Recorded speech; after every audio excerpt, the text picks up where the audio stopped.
What type of a zone were you in out there? Playoff zone, man. It's time. Man, we want to win the ring. It's time. It's time.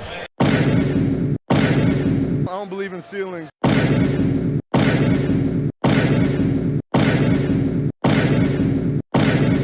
The Phoenix Scrubs just got swept by MJ's son and the Timberwolves.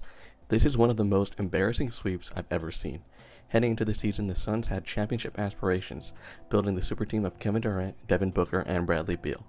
Me and many others blindly believed that this team was going to be a real threat in the West, and after last season, the duo of Booker and KD being dominant in the playoffs, we all thought Bradley Beal would be such a great addition. We ignored the obvious flaws of this team because it was working with the Nets. However, 3 dominant ISO scorers on the same team will and should never work. Let's get back to this playoff series. Heading into this series, I picked the Wolves, but I felt the consensus for this series were the Suns because of their experience and the Big Three. People thought the Suns were too much for the Wolves, and on top of that, they had already dominated them in the regular season. People also thought that the Wolves were sort of a fraud team and questioned how this team would play in the playoffs and asked questions about Ant Edwards. The Suns were in for a rude awakening among a lot of people. The Suns were clearly not ready to face MJ's son, and they literally got swept, and the signs were there from game 1.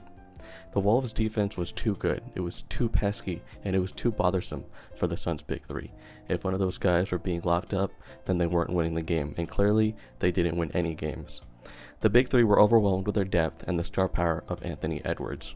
Anthony Edwards really stepped it up in the playoffs. He became a solidified superstar with his playoff performance.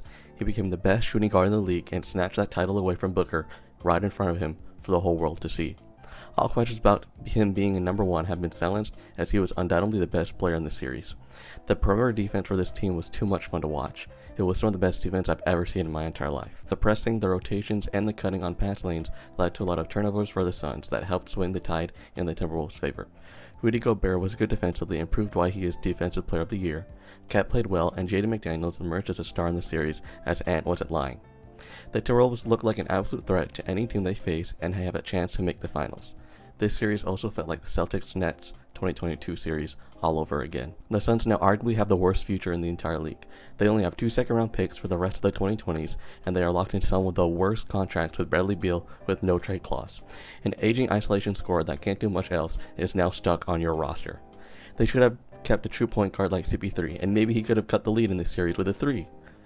4 years of disappointing playoff losses back-to-back is absolutely insane, and now the Suns are stuck. They have no young superstars to look forward to, and they are stuck with 3 max players that don't have a good team constructed around him, and they don't have any assets to do so. One of them is KD, who is aging and starting to become injury-prone, and a crybaby superstar in Devin Booker.